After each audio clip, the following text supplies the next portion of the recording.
So I was talking about the three centers, the three brains. You have intellectual, emotional, physical, right? And part of the work of development is getting all of these in balance and understanding which ones are easier for us and which ones are harder. So this is sort of that balance. I'm gonna erase this. I was getting attached to this little dude. He's weird, but you know, we've spent some time together. So what I would like to speak of is a word, super smart word, science word.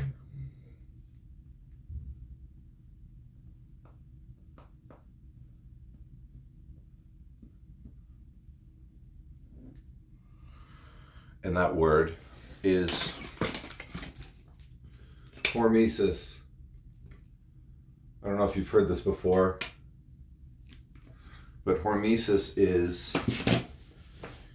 it's a biological process, whereby a biological entity ingests, like, takes in a toxic or a harmful substance or process, but it gets stronger because of it.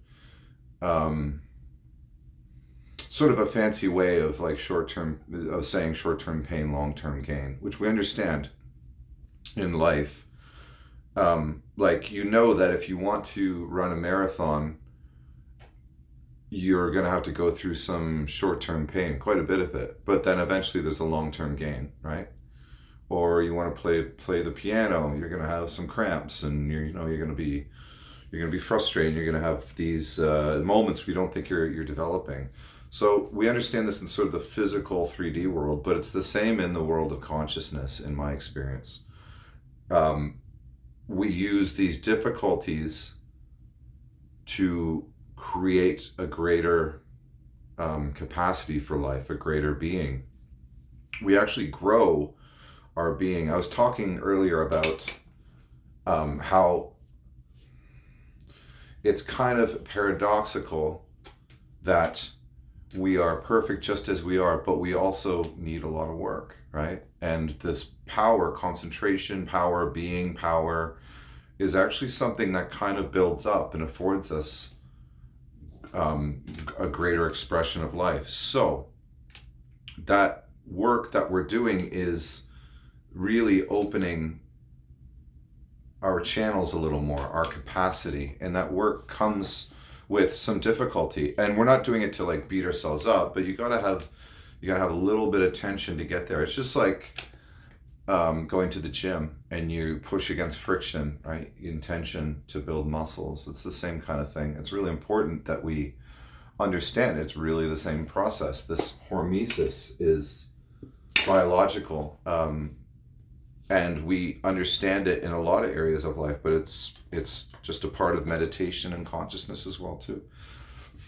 So that's an important thing to look at, because the comfort is not necessarily freedom. Excuse me.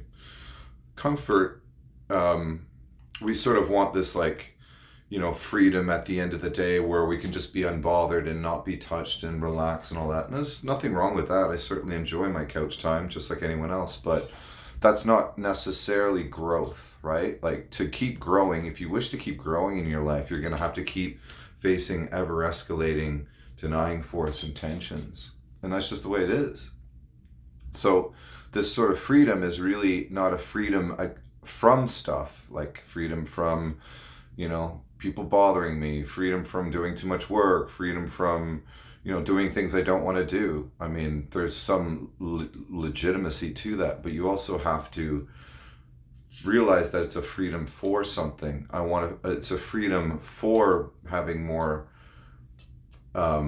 attention, having more capacity, having more presence and all of that. It's a freedom, the freedom of being able to play really good jazz piano, right? Or to be able to run a 5K. right? That takes a lot.